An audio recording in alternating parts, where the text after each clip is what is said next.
Dear students, তোমাদের ইংলিশে কথা বলতে গেলে এই বেসিক ক্লাসগুলোর উপর তোমাদের বেশি জোর দিতে হবে, ঠিক আছে। এখানে যে বাক্যগুলো আছে এই বাক্যগুলোকে তোমাদেরকে ইংলিশে রূপান্তর করার চেষ্টা করতে হবে। তো এর আগের ক্লাসে আমি তোমাদের present indefinite, present continuous, present perfect continuous এই টপিকগুলো রয়েছে, এই টপিকগুলো সম্পর্কে আমি একটা ক্লাসে বুঝিয়েছিলাম। তো এখন আমি তোমাদের পাস্ট ইনডিফিনিট টেন্সের যে বাক্যগুলো রয়েছে এই বাক্যগুলোকে এখন আমি নেগেটিভ, ইন্টারোগেটিভ করে দেখো, ঠিক আছে। তো তোমরা এই ক্লাসটাকে ভালোভাবে দেখবে, তাহলে তোমরা আশা করি ইংলিশে কথা বলতে পারবে, ঠিক আছে। মানে তোমাদের ইংলিশে কথা বলতে গেলে ছোট থেকে শুরু করতে হবে, সাবজেক্ট ভার্ব দিয়ে আরম্ভ করতে হবে, তারপরে অবজেক্ট যোগ করতে হবে, ঠিক আছে, তারপরে অ্যাডভার্ব যোগ করবে, তারপরে দেখবে বাক্যগুলো আস্তে আস্তে বড় হচ্ছে, ঠিক আছে। তোমরা ইংলিশে কথা বলার চেষ্টা করবে, আগে ছোট বাক্য বলবে, তারপরে ছোট থেকে বড়তে যাবে, বুঝতে পেরেছো? তো এখন তোমরা এখানে যে বাক্যগুলো দেখতে পাচ্ছ এগুলোকে আমি এখন ইংলিশে রূপান্তর করবো, ঠিক আছে। দেখো এখানে যে বাক্যগুলো আছে এই বাক্যগুলোকে আমি একবার করে নিচ্ছি। তোমরা দেখো, আমি লিখেছিলাম, সে খেলেছিল, তারা গিয়েছিল, তোমরা ডেকেছিলে, ছেলেগুলি শিখেছিল, মেয়েগুলি নেচেছিল, শিক্ষক শিখিয়েছিলেন, আমার মা রান্না করেছিলেন, লোকটি সাঁতার কেটেছিলেন, ছাত্রছাত্রীরা চিৎকার করেছিল। তো এখানে যে বাক্যগুলো আছে এই বাক্যগুলো সব পাস্ট ইনডিফিনিট টেন্সে আছে।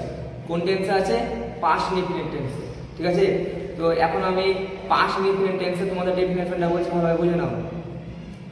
অতীতে কোন একটা কাজ চলেছিল বা ঘটেছিল, যদি এইরকম বোঝায় ওটা হবে পাস্ট ইনডিফিনিট টেন্স। দেখো পাস্ট ইনডিফিনিট টেন্সে এই যে এই স্ট্রাকচারটা আমি এখানে দিলাম, তোমরা এটাকে ভালোভাবে দেখে নিবে, ঠিক আছে। এখানে কি দেওয়া আছে? সাবজেক্ট, তাই না, ভার্বের 2 নম্বর রূপ, তারপরে আছে অবজেক্ট, বুঝতে পেরেছো? ভার্বের 2 নম্বর রূপ কি? তোমরা যারা ভার্বের 2 নম্বর রূপ সম্পর্কে কিছু জানো না, আমি আমার চ্যানেলে আপলোড করে রেখেছি, কনজুগেশন অফ ভার্ব, ঠিক আছে। তোমরা ওখানে গিয়ে দেখতে পারবে, বুঝতে পেরেছো? অথবা তোমরা এই ক্লাসের ডেসক্রিপশন বক্সেও লিঙ্ক পেয়ে যাবে, তোমরা ওখানে গিয়ে দেখতে পারো, ঠিক আছে। তো দেখো এবার, আমি লিখেছিলাম, তাই না, আমি কি বললাম? পাস্ট ইনডিফিনিট টেন্সে সাবজেক্ট হয়, তারপরে ভার্বের 2 নম্বর রূপ হয়, তারপরে হবে অবজেক্ট। তাহলে আমি লিখেছিলাম, লেখা ইংরেজি কি? রাইট, তাই না। তো রাইটের পাস্ট ফর্ম রোট, তাই তো। এই যে দেখো প্রেজেন্ট পাস্ট পার্টিসিপেল ফর্ম আছে না, নেই? দেখো রাইটটা হচ্ছে 1 নম্বর রূপ, রোটটা হচ্ছে 2 নম্বর রূপ, তাই না। তারপরে দেখো কি লেখা আছে? রিটেন, ওটা হচ্ছে ভার্বের 3 নম্বর রূপ, ঠিক আছে। তো দেখো রাইটের পাস্ট ফর্ম হচ্ছে রোট, তাহলে আমি লিখেছিলাম আই রোড, তাই না। এবার আমি এটাকে নেগেটিভ করব। দেখো পাস্ট ইনডিফিনিট টেন্সের কোনো বাক্যকে অ্যাফার্মেটিভ থেকে নেগেটিভ করতে গেলে ডিড নট দিয়ে করতে হয়, ঠিক আছে। আর ডিড নট হবে কি? সাবজেক্টের পরে, তারপরে ওখানে যে ভার্বের 2 নম্বর করে থাকবে ওটা হয়ে যাবে 1 নম্বর, ঠিক আছে। তাহলে আমি লিখিনি, আই ডিড নট রাইট, ঠিক আছে। এবার ইন্টারোগেটিভ, পাস্ট ইনডিফিনিট টেন্সের কোনো বাক্যকে অ্যাফার্মেটিভ থেকে ইন্টারোগেটিভ করতে গেলে ডিড দিয়ে করতে হয়। কি দিয়ে করতে হয়? ডিড হবে কি? সাবজেক্টের আগে, বুঝতে পেরেছো? তাহলে কি হবে? ডিড আই রাইট, আমি কি লিখেছিলাম, ঠিক আছে।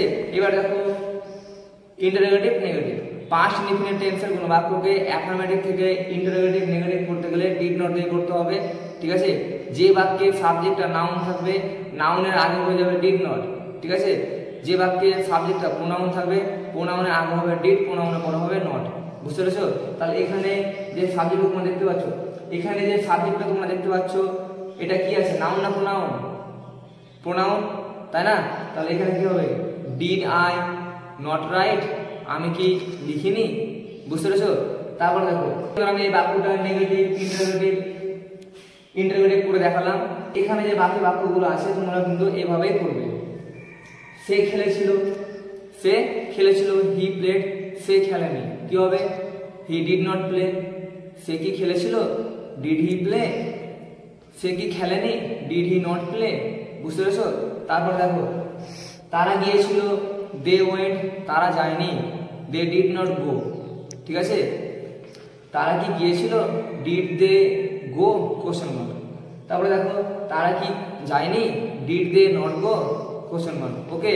তারপরে দেখো তোমরা ডেকেছিলে, ইউ কল, তোমরা ডাকনি, ইউ ডিড নট কল, তোমরা কি ডেকেছিলে, ডিড ইউ কল, তোমরা কি ডাকনি, ডিড ইউ নট কল।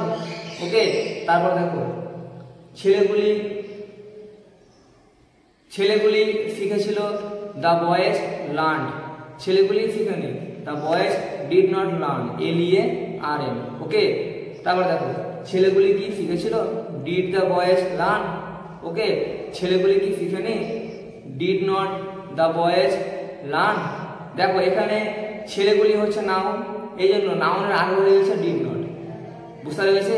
তারপর দেখো মেয়েগুলি মেরেছিল, দ্য গার্লস ড্যান্স, মেয়েগুলি নাচেনি, the girls did not dance, মেয়েগুলি কি নেচেছিল, did the girl dance, question mark.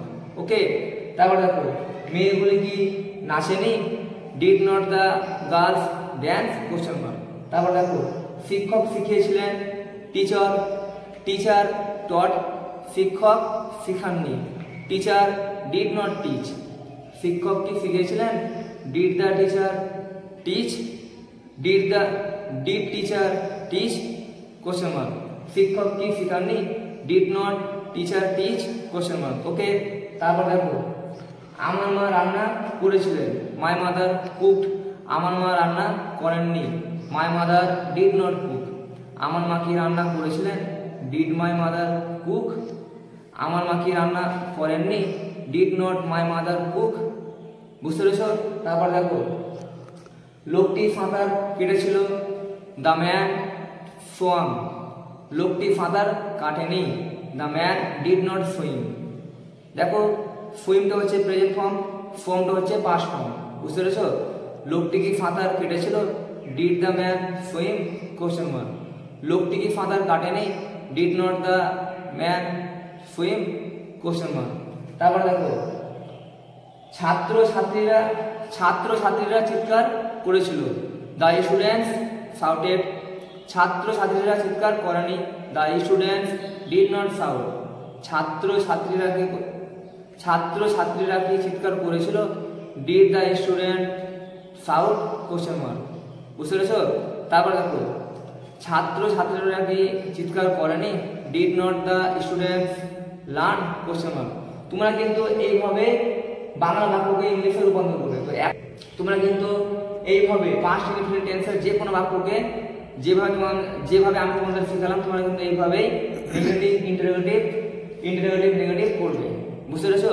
তোমাদের ইংলিশে কথা বলতে গেলে এই যে এই বেসিক ক্লাসগুলোর উপর বেশি জোর দিতে হবে, ঠিক আছে। তাহলে আমি আশা করি তোমরা ইংলিশে কথা বলতে পারবে, বুঝতে পেরেছে। তোমাদের যারা এই ক্লাসটা আজ নতুন দেখছো, আমি এর আগের ক্লাসগুলোতে ডে 1, ডে 2, ডে 3, ডে 4 মানে প্রেজেন্টে যে 4টা ভাগ রয়েছে, present indefinite, present continuous, present perfect continuous, এই টপিকগুলো আমি আপলোড করে রেখেছি। তোমরা আমার চ্যানেলে গিয়ে দেখতে পারো, ঠিক আছে। অথবা তোমরা আমার চ্যানেলের প্লেলিস্টও পেয়ে যাবে, বুঝতে পেরেছো।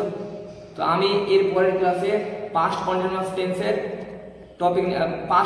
টেন্সের এইরকম বাক্যগুলোকে কিভাবে নেগেটিভ ইন্টারোগেটিভ করতে হয় শিখাবো, ঠিক আছে।